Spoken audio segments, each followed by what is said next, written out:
started in Ohio, and they've always done a tremendous job in Ohio through their volleyball association, and sometimes it's been dig for the cure, and that kind of gets a little bit confused with the volley for the cure, which is ultimately what was started there.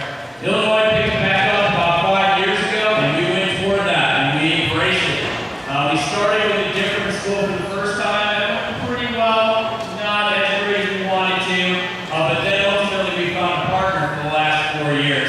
In the last 4 years, Naperville Central has done a great job helping us out with that. I'd like to introduce Bree Isaacson, their head coach.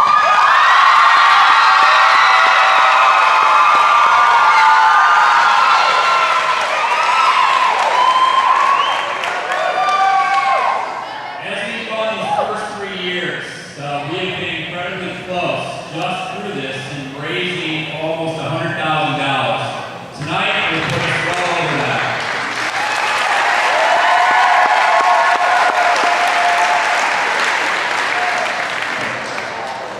I talked to the girls in our program about a week ago about how important it is, about the fact that it wouldn't be great to be around in your lifetime to be able to say that we were able to find a cure for cancer, and that every dollar that we can raise is going to help out. So you don't have to have that diagnosis that's going to come maybe later on in life that's going to say that you've been impacted as far as breast cancer is concerned.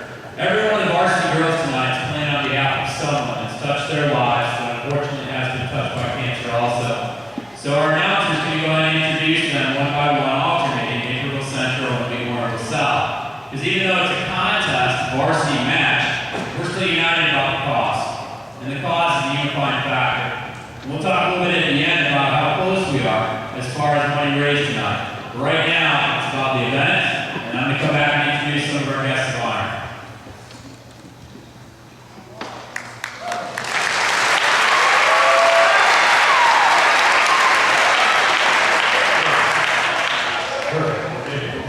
Playing for Uncle Jim. It was the basketball.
Mueller.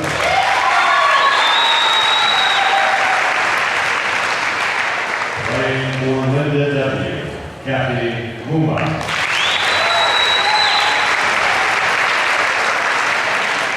Playing for Nanny Jan, Aaron Stock.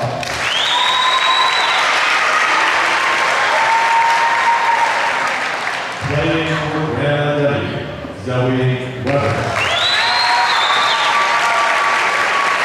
And playing for Alabama, Julia Witkowska.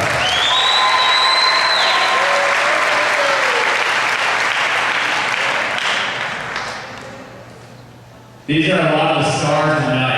Combined, these two schools have sold almost 2,500 t-shirts. A lot of them are in the stands tonight. I want to thank you guys for purchasing those. That definitely gives us a head start. But tonight we're going to be what it is about our guests of honor.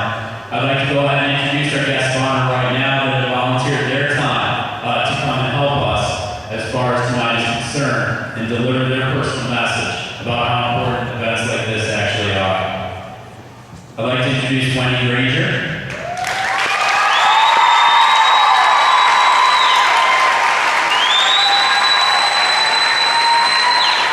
Rachel Anderson.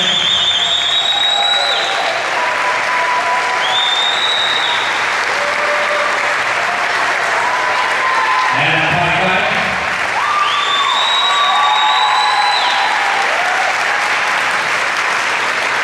And Shelley Thompson.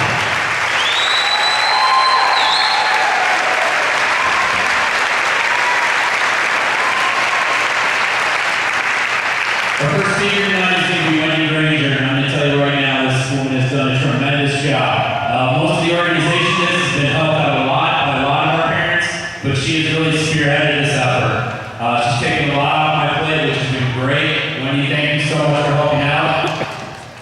Now, come on up.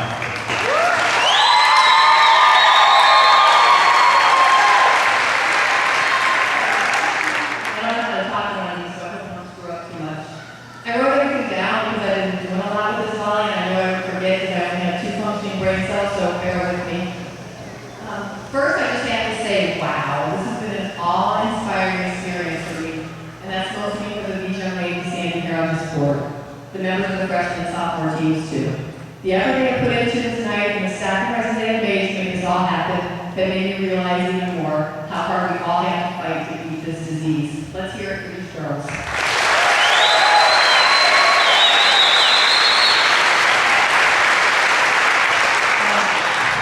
Also, tonight is a chance, an amazing chance for me. It's an opportunity to say thanks. A chance to say to all of you, thanks for the moments that have made up my life in these last 6 years. The moments I would have missed without the help and support of each and every person who ever donated to a fundraiser like this. When I was diagnosed with breast cancer, moments became my focus, my reason for living. When I got the call 6 years ago on our 19th wedding anniversary that my cancer was back, and had moved my bones, and I was now stage 4, know that incurable type of cancer, I was worried, even a bit obsessed about the moments that I was going to miss if this disease won. At that time, our children were in 8th, 6th, and 4th grade, and since statistics said I only had about 2 years to live, I was faced with the reality that my kids would have to grow up without me. I would not be there for all the joys, trials, and tribulations of high school. Driver's license tests, school dances, sporting events, English papers, math exams. Okay, to be honest, I wouldn't need much help with those, but moral support's pretty good, right?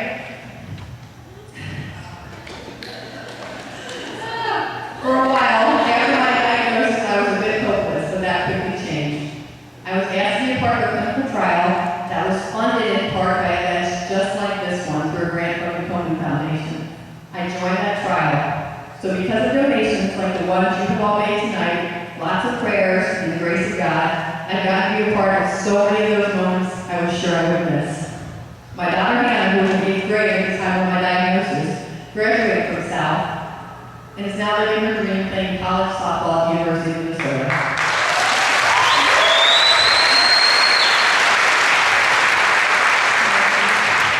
My daughter Sammy over there was in 6th grade when I got that call back in 2006. She's a senior here now, still trying to decide what shoes to wear at homecoming Saturday night. reach her goal of someday becoming Secretary of State. And believe me, after seeing what she pulled together for this volunteer procurement, I'm not going to put that goal past her.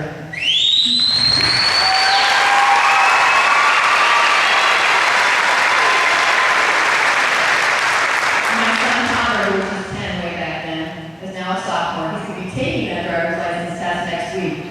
He also has taken it upon himself to destroy our backyard by practicing the shot put every single day, so he can possibly give me another one of those moments by qualifying for state. In 3 weeks, my husband and I will celebrate our 25th wedding anniversary. Thanks to all of you. I'm the winner for this time. But now, I'm going to be greedy. I want more moments. I want to see all 3 of my kids graduate from high school. I want to go wedding dress shopping with my girls, and I want to be a grandma. I want that moment when my grandchildren sit on my lap and say to me, "Hey Grandma, I heard Mom say you had breast cancer a long time ago." What the heck's breast cancer? We need to keep fighting this fight. We need to keep supporting events like this so we can all have that moment when our grandchildren, the beautiful children of these young ladies standing right here with me tonight, won't even know what breast cancer is. Are you with me?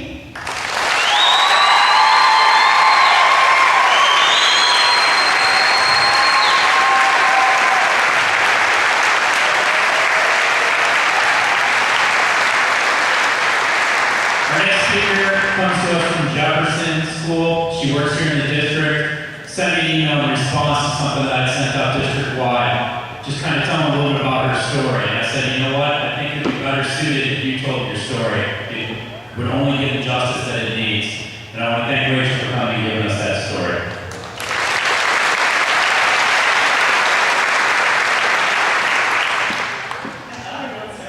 I started talking. But thank you all for having me here. I'm just going to read a little bit of my story. My journey with cancer began on a sunny August day in 2007, when the phone rang and Dr. uttered those words that it had been confirmed that she in fact had breast cancer. At that moment in time, my life changed forever. Those words were paralyzing. I was just 32 years old, had no family history, and was healthy. How could this be happening? I actually felt as if I could not breathe. And as I looked into the backyard and saw my 2 beautiful daughters, I knew I had to pull myself together. Sorry. At that time, we had 2 daughters. One was almost 4, Ellie, and the other had just celebrated her first birthday, Abby. On October 1st, 2007, I had a right-side mastectomy. 6 weeks later, I began chemotherapy. The thought of chemotherapy was nauseating to me. In my mind, this is what defined a person as a cancer patient. But there was no choice. It was about the bigger picture of becoming healthy again and living a long life. Those days following the first treatment leading up to losing my hair were emotional. I can recall vividly not wanting to touch my head for fear that my hair would fall out. Finally, I succumbed to the inevitable, and my husband shaved my head. It was actually almost a relief once it was done. I continued IV treatments for a year, and then I'm proud to say that with the cancer, I was feeling good and life seemed back to normal, or at least a new normal. There would always be the fear of what if, but I was learning to take one day at a time. Life went on, and all my checkups were positive. Things were good. In July 2010, I learned that I was pregnant with our 3rd child. It was a long and grueling pregnancy, to say the least. I had sciatic pain almost from day 1. It became so intense by the end of the pregnancy that I felt as if I could barely walk. There was much anticipation of the arrival of the baby. The long-awaited question, was it a boy? On March 21st, 2011, John Henry Anderson was born. Tears of joy were flowing. A beautiful, healthy baby boy was added to our family. Much happiness. But what followed was truly the most devastating time of my life. The next 6 weeks I suffered from excruciating pain. In early May 2011, I learned that the pain I was experiencing was cancer yet again. I was soon to be diagnosed with metastatic breast cancer. The cancer had spread to my sacrum,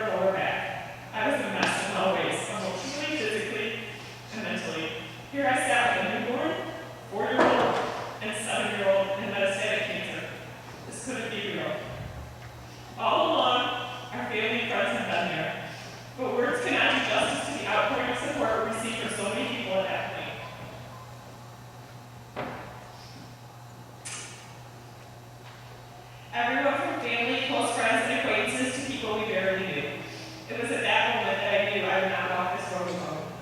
It was now time to start fighting my life. It was not going to be easy, but I had so many people standing behind me and so many reasons to beat this disease. The good news was that the cancer had only gone to my sacrum. No other areas were affected. This truly was a miracle. Treatment started and everything was highly successful. I slowly started to feel better. 1.5 years later, so much has happened in our lives.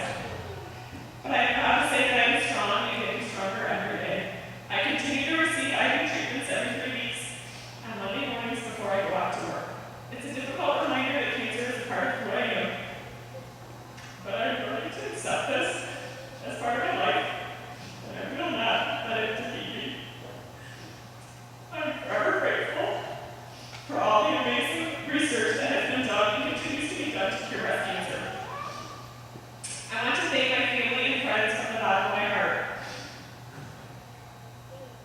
I have been able to face this challenge because of your love and support, and I want to thank all of you for supporting this cause. It is because of efforts like this that medicine is able to continue to advance, and I am able to win this fight. It is my hope that by me being here today, you will realize how important this cause is and how you made an impact on someone's life. Thank you for letting me share this.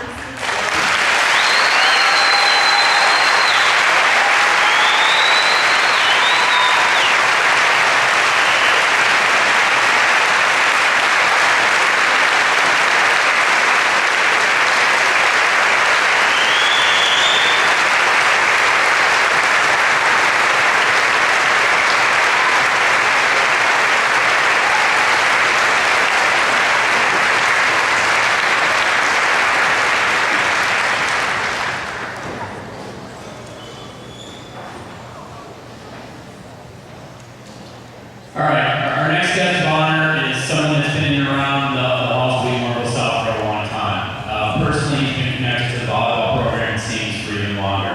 It's not unique to see Mr. Pike Guy, or Pikes as everyone in school calls him, to show up. I remember a few different times that we were at Buffalo Grove, and that's a 45-minute drive. And all of a sudden I look up in the stands, and there's Pikes in his usual spot, hanging out and watching, just enjoying volleyball.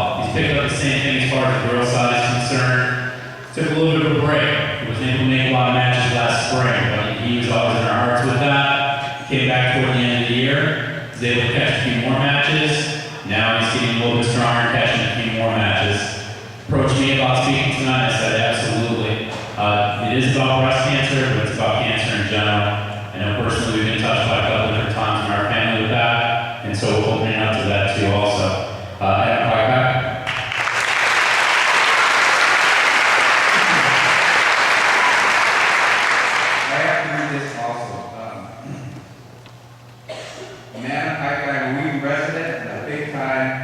Fan of Tiger Nation.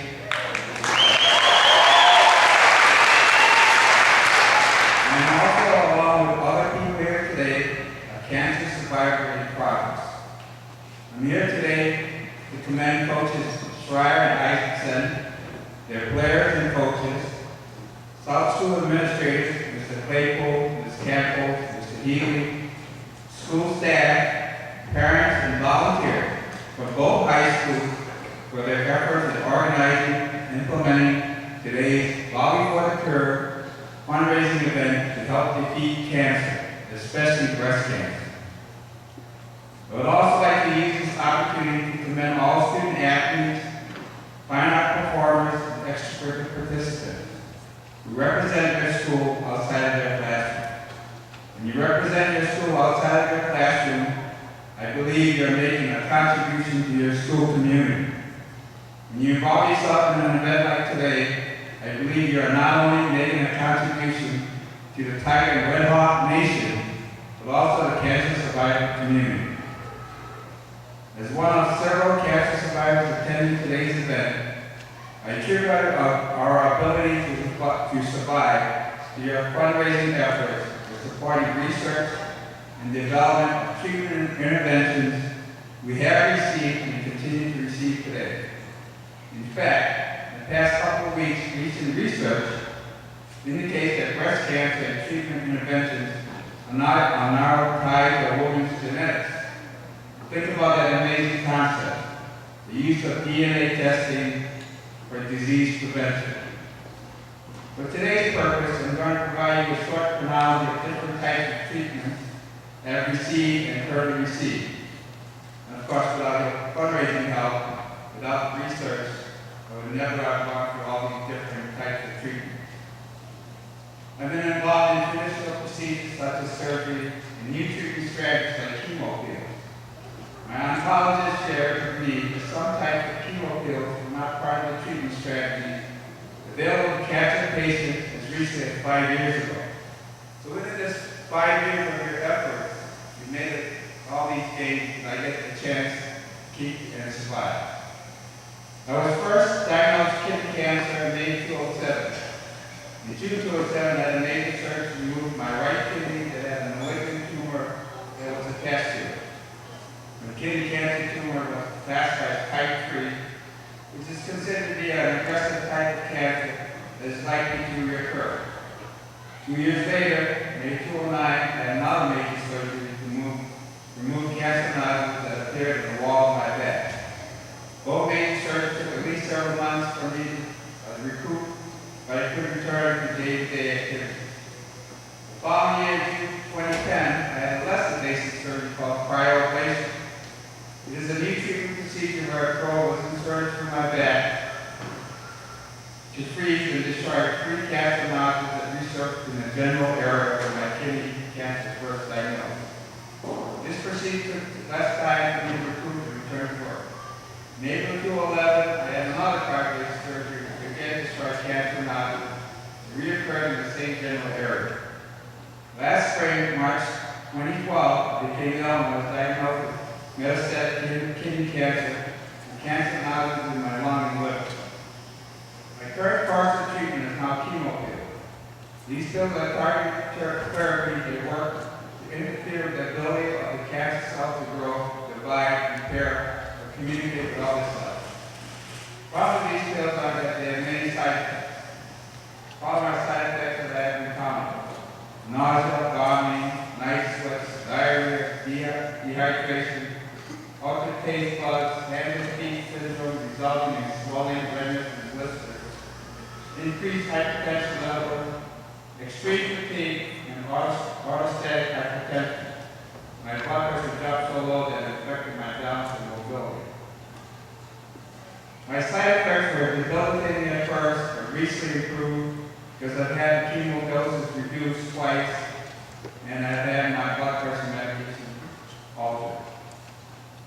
My current status as a cancer survivor progress continues today with my chemo treatment to have an on-cycle of 28 days and an off-cycle of 14 days.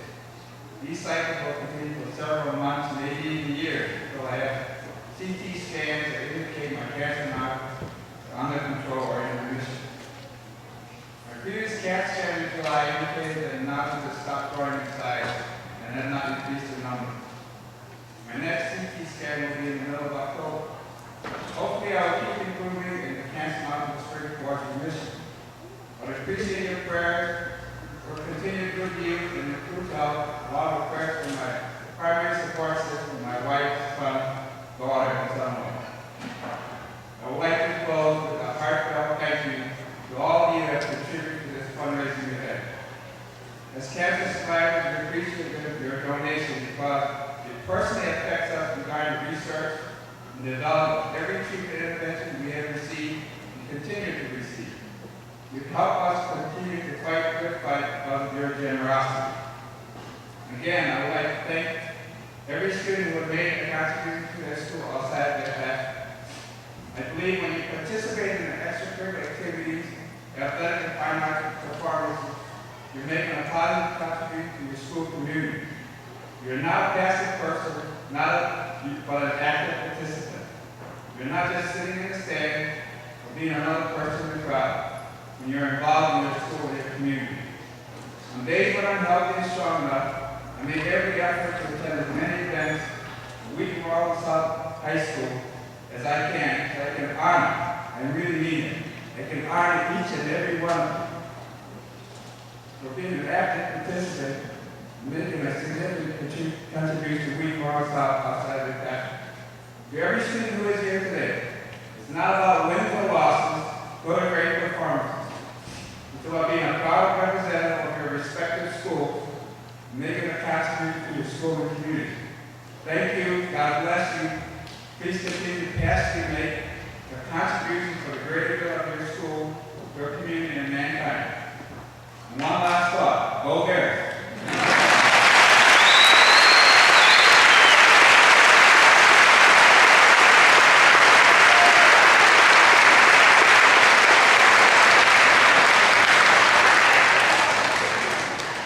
I let the old pro go last.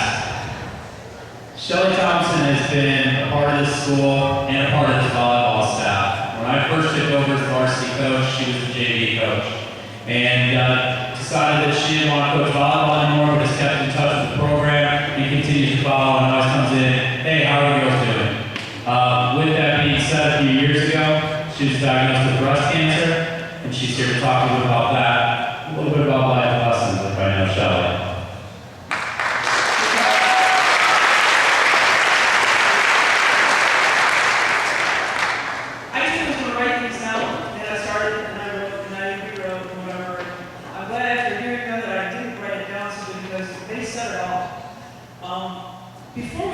Before you have to listen to me any further, I need you all to stand up and give these people a standing ovation.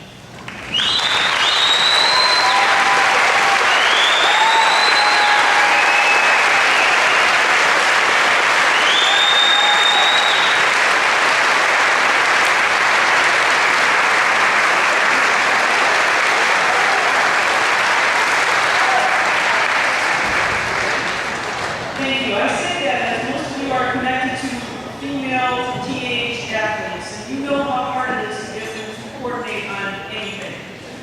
So to get them to do this, and to do this in such an awesome fashion, there's no words that you can put down that can demonstrate how much this means. It's amazing what they have done. They have done year after year after year, without question that they are going to get involved and become part of something that's bigger than themselves. We tend to think that teenagers are a little selfish, and they can be. But this shows you that when asked, they can step out of their comfort zone and do things that will help other people. And I am here because of that help. I'm a 7-year cancer survivor.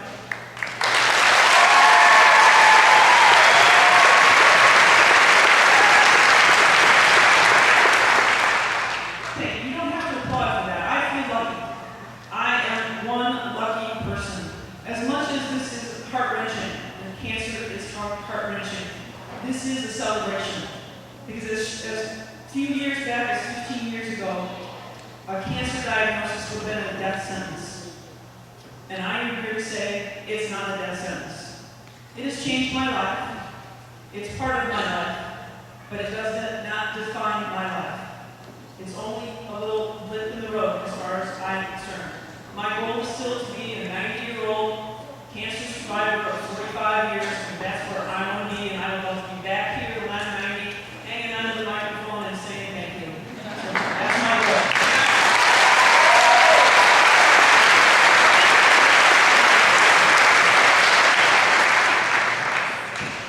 Like I said, cancer does not discriminate.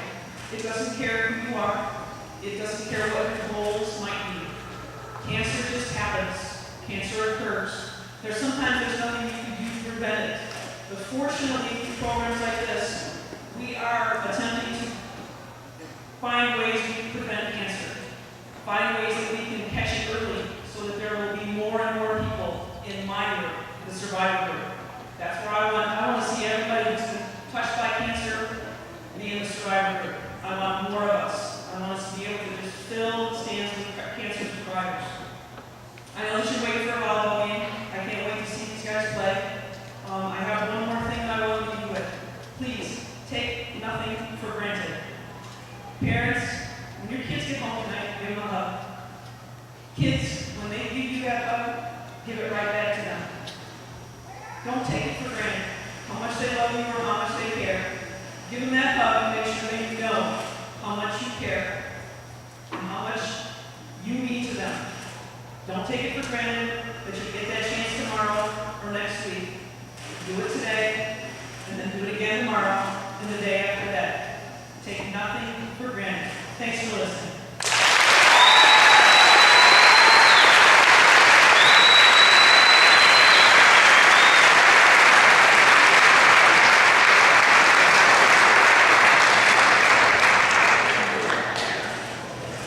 We do have one last guest of honor.